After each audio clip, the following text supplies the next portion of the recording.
Hey, what's up YouTube? Today we're going to be working on the Cherokee again, and we're going to be installing the transmission cooler. Ignore all this because this is for another video, but the front clip is already off because we have to access this section of the front of the Jeep, and we're going to be making some brackets for the transmission cooler.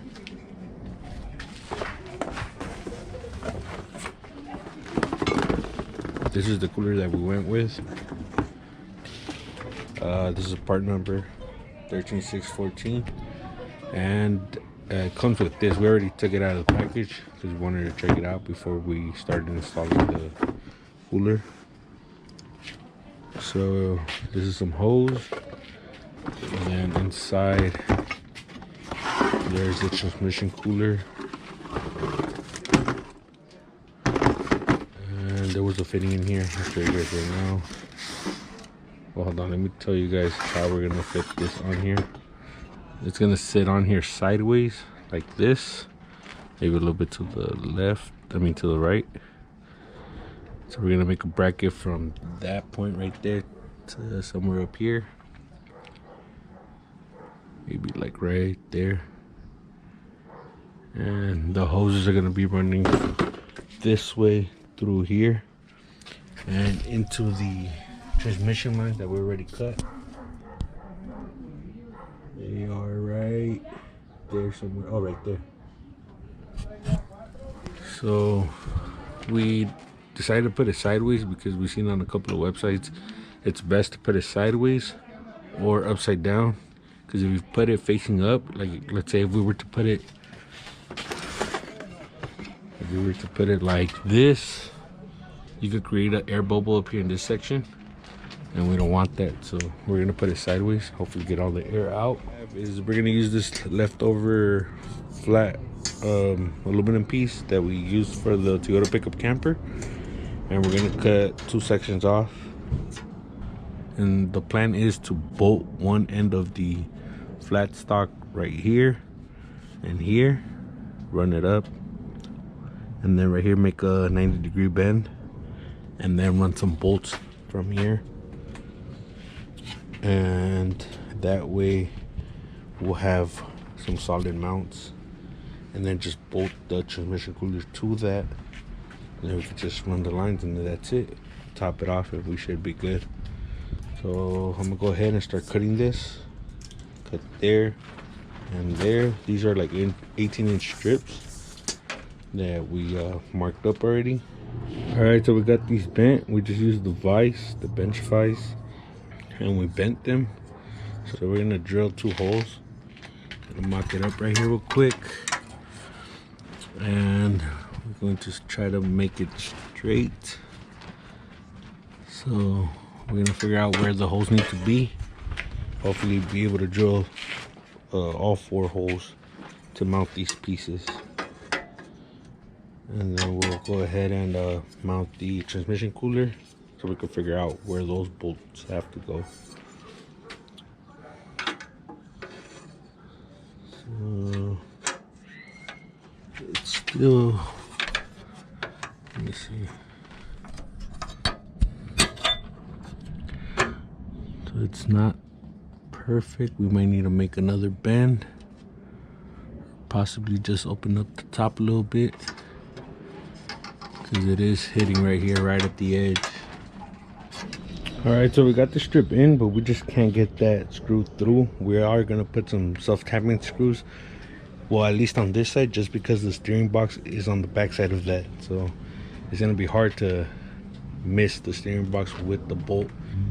I think with one self-tapping screw we should be good. So we're gonna remove the bumper, 350 millimeters on this side, 3 on that side.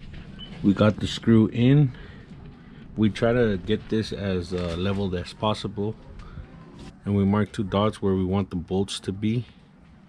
So the next bracket is gonna be on this side.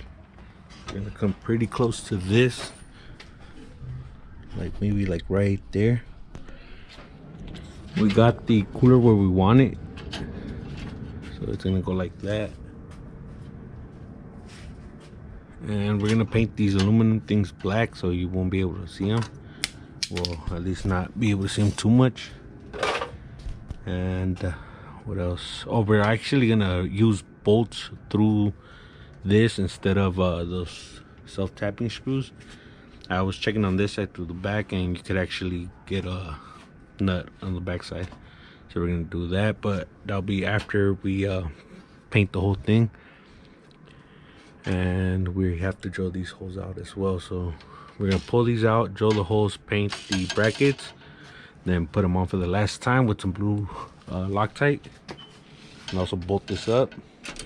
While we let the brackets dry, we came down here to hook up the rubber hoses to the factory lines right there, and we put the bracket back on, so still holding by the bracket. Now we're just gonna zip tie these about a foot apart, and we're gonna have a couple of extra inches of hose, which is not a problem. It's better than having it too short. So we're just tucking them to the side for right now. But this is the setup basically. They're just gonna come through here into this, and then out through here and into the cooler. So it's just gonna have like about a foot right here they're gonna be able to see. So once the brackets are dry, we're gonna put everything back on, bolt it up for the last time. We drilled these holes out a bit bigger so we could put the other little screws in instead of having the self-tapping screws. So for the screws, we're gonna put some blue Loctite.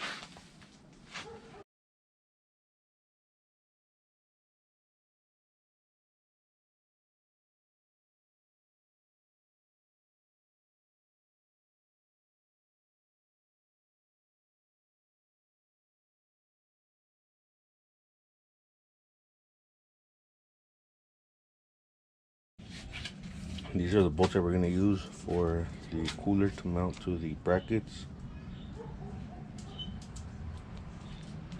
Put some blue Loctite on this as well. And just make sure whatever you do, do not poke a hole through the condenser.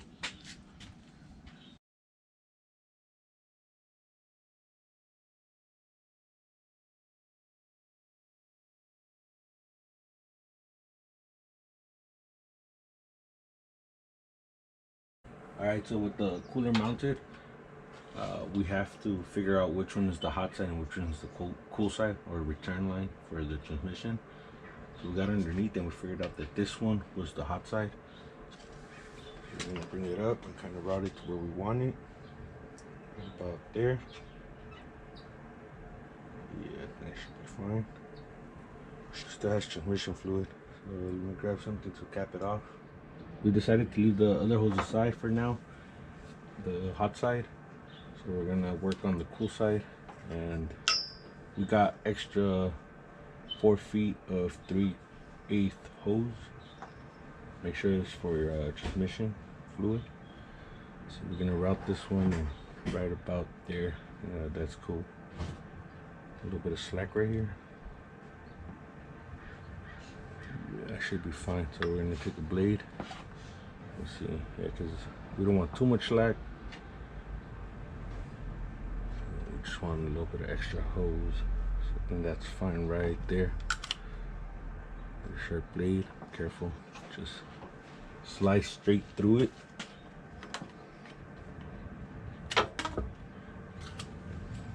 Once you got a cut, slide it all the way in, and you put your hose clamp on it. So I think this one's gonna go like this.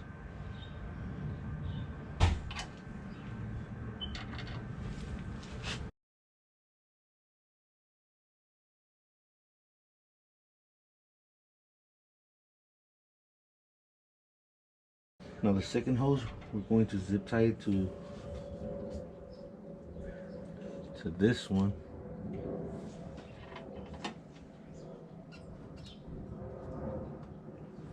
know what, we're gonna cut this one a little shorter. All right, so this is what we did. We used 2 zip ties right here to hold them together. Then they come out. And then we used 2 zip ties, one with the little clip thing, and we drilled out the hole a little bit bigger to get the zip tie to sit right there. So now these won't move.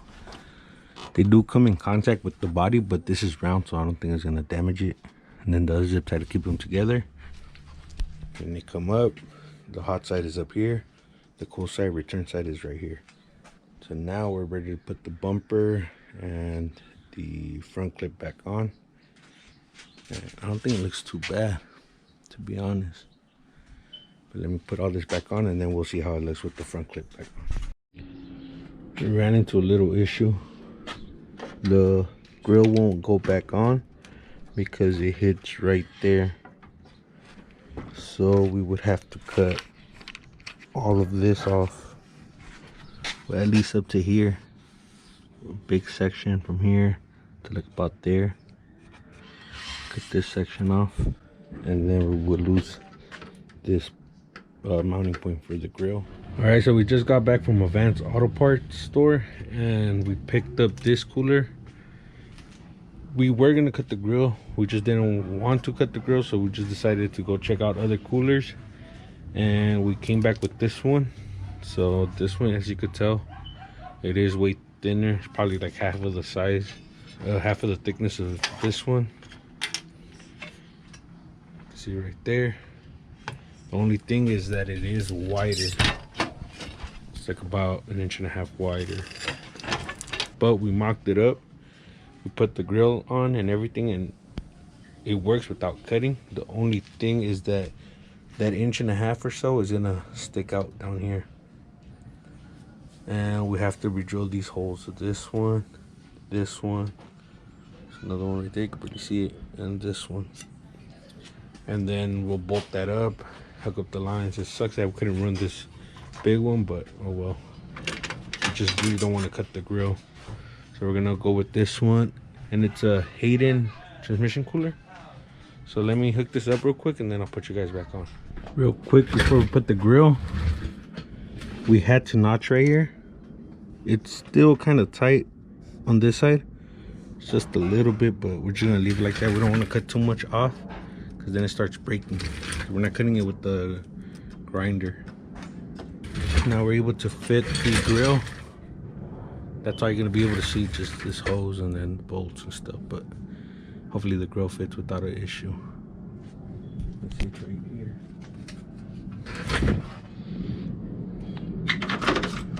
Yeah, so we'll be able to screw in the grill without a problem. Everything looks like it lines up nice. So I'm gonna put the bezels on first, and then we'll put the grill last. Then we're done with this cooler. This is what I was talking about. So you see how about 1.5 inches, well actually like 2 to 2.5 inches because of this, but this is what it is. We got most of the cooler in. If we were able to put it back more, it would fit without any clearance issues, but we're not able to do that, so we have to work with what we got right now. There you go. So we have the whole front clip on. Everything's bolted down except this little screw that goes under here to hold the middle of the front clip. We'll probably get to that tomorrow or something, but it's not really necessary, I think. Now let's get under the Jeep and drain the transmission and do the transmission filter and all that. Okay, so now we're under the Jeep and we're going to drain the transmission. Since we're doing everything on the Jeep, we want the transmission to be A1 as well. And the transmission fluid is super red, so I'm pretty sure this has gotten cleaned out recently. We just want to do it ourselves, make sure everything is good, and we're going to replace the filter. So this is a size 14, the drain plug, and we're going to put, I believe, like 4 quarts of transmission fluid. And then we got it loose. Now make sure you have your pan ready for the oil. So you can see the fluid is red. That's how it should be. If it's dark, it's getting burnt, or it's burnt. And they were keeping up with the maintenance on this Jeep, so transmission was shifting super good, and that's how we want to keep it. So since we're putting a new transmission cooler, we just want to make sure everything is tip top. the filter is gonna be replaced. Hopefully that's not too bad. But we got the transmission filter, and we got the gasket that goes here. So I've heard that the worst part is getting the dipstick to come off of the oil pan. Hopefully we're able to remove it without a problem. So I'm gonna go grab the, I believe these are 10 millimeters. I'm gonna grab them and take them all off. Well, actually take a couple of them off because I know there's still gonna be some fluid in here. We got all the 10 millimeter bolts out. There's a bunch of them all around. Just make sure that you get all of them. There's a couple up here in the front as well. So now we are going to hit the oil pan, transmission oil pan, with little rubber mallet. We were finally able to break it loose. I think someone has been in here already because there is some gasket maker on the actual gasket thing that's holding it together. And these are the shift solenoids. If you gotta change them out, this would be the perfect time to do it. I'm not sure if we're gonna replace these two, but once we get the pan off, we'll take a look at them and see if they look like they've been replaced or what's the deal with those.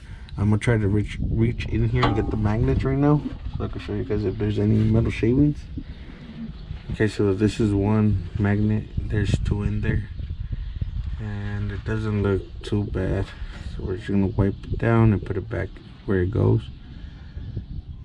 The hassle of removing this pan is because the tube, the dipstick tube, is two pieces, so you have to kind of like wiggle it out, and sometimes it gets stuck. So we're gonna try to do that right now, just so we can clean everything nice and neat, and then start assembling the whatever needs to be assembled. So we're gonna struggle with this a little bit, and then we'll put you guys back on once it's completely off. We were able to get it out. It wasn't too bad, but it did put up a fight.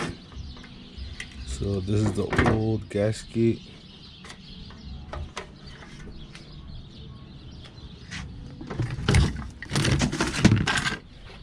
Okay, so this is one of the magnets. We're gonna clean it up right now. This is the second one.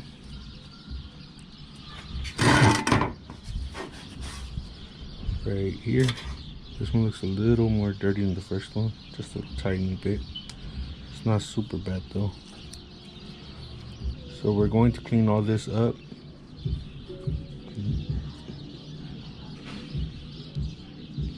Gasket maker, I thought it was some metal shaving.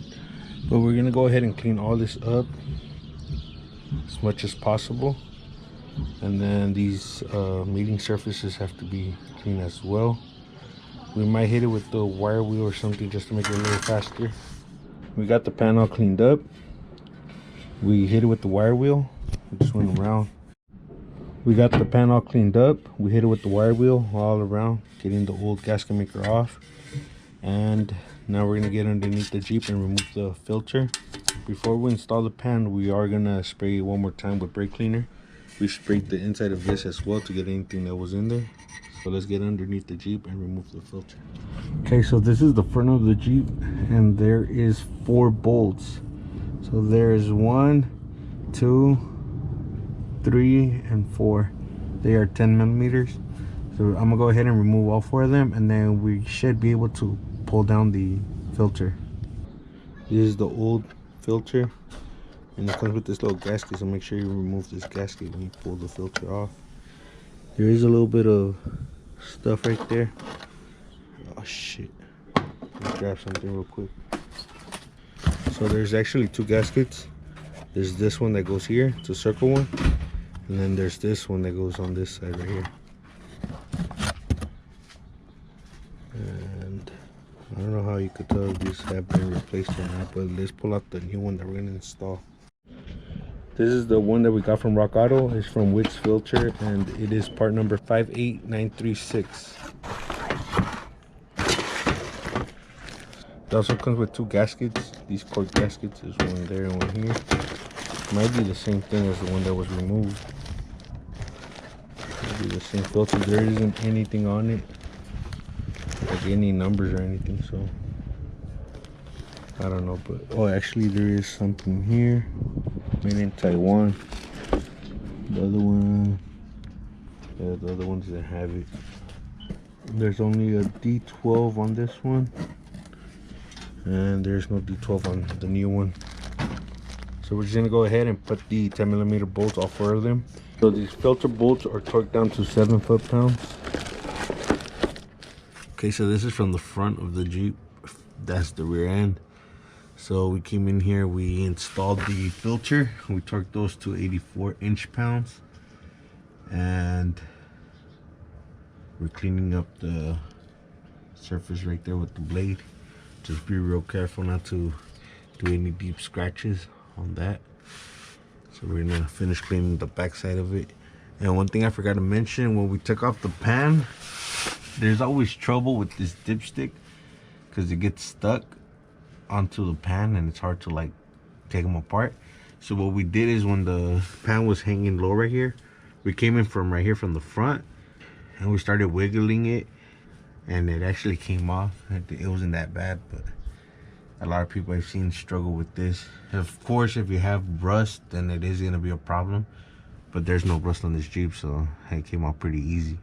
So now we're gonna finish cleaning this and cleaning it up with some brake cleaner as well to get everything off, and then we're gonna put on the new gasket.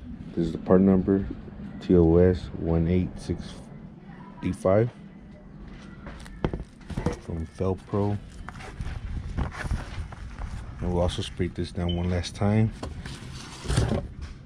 And right before we throw this on, we're gonna get underneath, and we are going to put a little bit of grease on the O-ring that goes in here, just a little bit, so it can slide a bit smoother.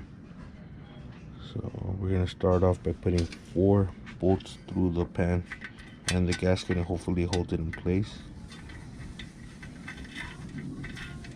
We're not gonna use any gasket maker or anything like that.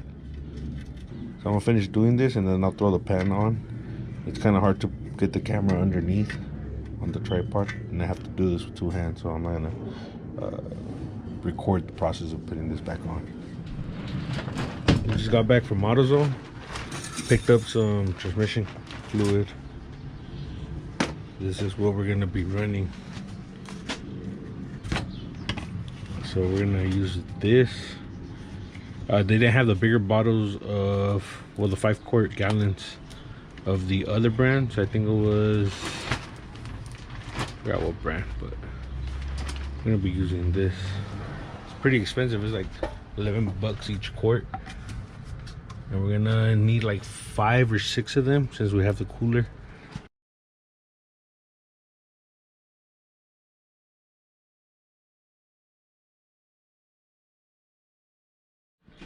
That's it for this video. We did the transmission filter, the gasket for the pan, and we installed the Hayden transmission cooler right here. We don't have a transmission temperature gauge, so we don't know exactly how cold the transmission is gonna be running, but I could assure you it's gonna be way cooler than how it was. We have more videos of this Jeep coming up. We're gonna do a lift and all that, so make sure to stay tuned for those. Follow us on Instagram at Yonke_OXC Films. I'll leave that in the description down below, and we'll catch you in the next one.